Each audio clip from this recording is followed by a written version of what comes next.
musica.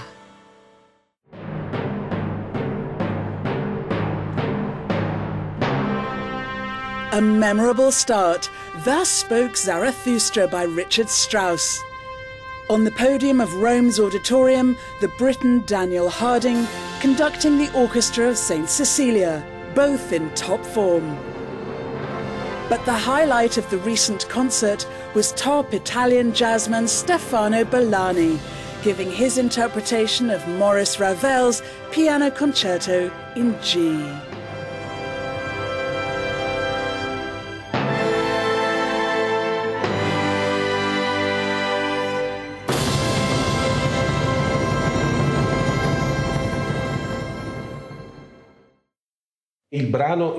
With the exception of the second movement, the piece is very energetic. It's full of accents and small details, which is what I think Ravel thought was jazz.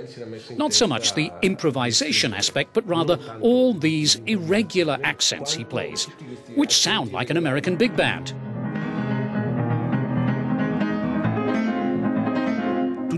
And it's not by chance that this concert was written after he'd been to America and had been able to hear jazz for real.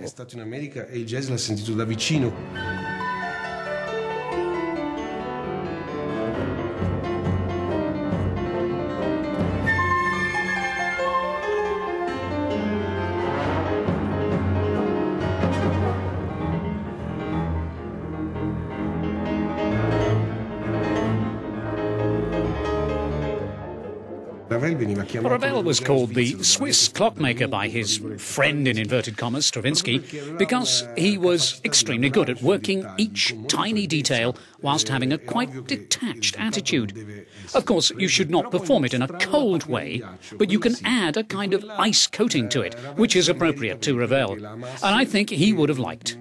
He's often considered a romantic composer, but in my opinion, that sugary ingredient is absent in Ravel's music. Il miele è una cosa che in Ravel credo fosse piuttosto assente.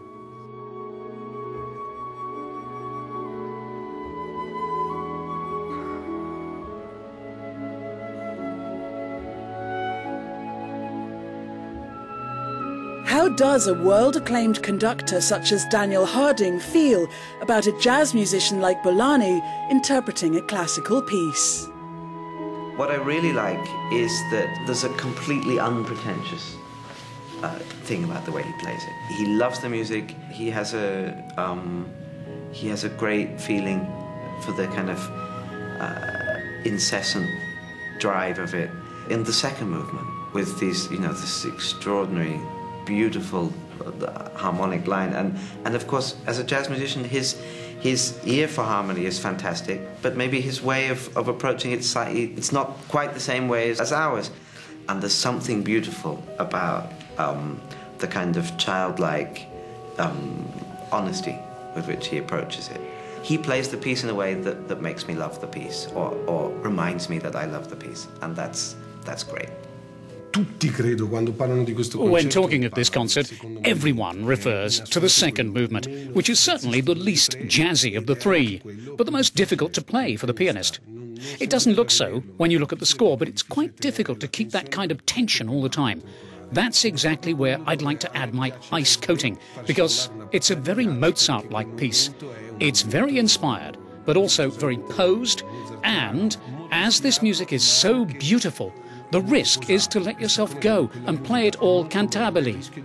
Now, as it's over 8 minutes long, if you play it all cantabile, it won't sound cantabile at all. So you have to choose accurately when you want to move the audience and move yourself as well. In quale punto vuoi anche commuovere.